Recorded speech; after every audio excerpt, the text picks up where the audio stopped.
వాణ్ణి వార్త చదవక ఏడుస్తున్నావు అంటే ఈ వార్త చూస్తే మా వందుబాబు అన్నలు ఇట్లనే ఏడుస్తారు, బాధపడతారు, కండ్ల పొంట నీళ్లు తీస్తారు కాబట్టి నేను కూడా ఏడుస్తున్నా. అయినా వాళ్ళెందుకు ఏడుస్తారు? మంది ఎక్కువైందా ఏడ్చేటందుకు అంటే అదేం కాదు. కానీ ఒక్కసారి మీరే ఈ వార్త చూడండి, మీరు కూడా బాధపడతారు. అమ్మా అన్న ఓ చేసి బన్న ప్లీజ్ జర ఆపవే, అన్యాయంగా మందు పానం తీయకే. అబ్బా అన్న ఆగుతలేడుగా. దేవుడా, కారం మిల్లుల మిరపకాయలు ఉప్పు పోసి దంచినట్టే మంచిగా భూమి మీద సీసాలను వేర్చి పప్పు చేస్తున్నాడు. జర ఆగవే అన్న ప్లీజ్ అన్న.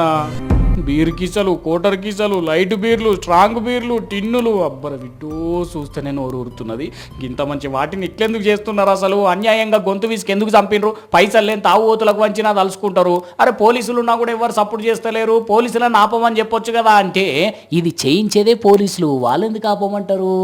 అందుకే వాళ్ళు ఇంకింతరే ఇచ్చిపోయినరు. అగ చూడండి, చింతపండు విసికితే రసం వెళ్ళినట్టే రోడ్డు రోలర్ దొక్కితే ఎట్లా మందు బయటకు వస్తున్నదో. అయినా ఈ మందంతా ఎక్కడిది మరి? పోలీసులు ఎందుకు ఇట్లా చేసిండ్రు అంటే ఇదంతా కూడా మొన్నట్ల ఎలక్షన్లు అప్పుడు పట్టుబడ్డ మందట. మంచి ముహూర్తం దొరికేసరికి కరీంనగర్ జిల్లా ధర్మపురి పోలీసులు ఈ పని ముంగటేసుకున్నారు. కానీ పాపం ఇంతగానం మందును మట్టిపాలు చేసినందుకు మందు బాబులు ఇది చూసి ఇంకెంత మందు తాగుతారో, ఎంత బాధపడతారో పో.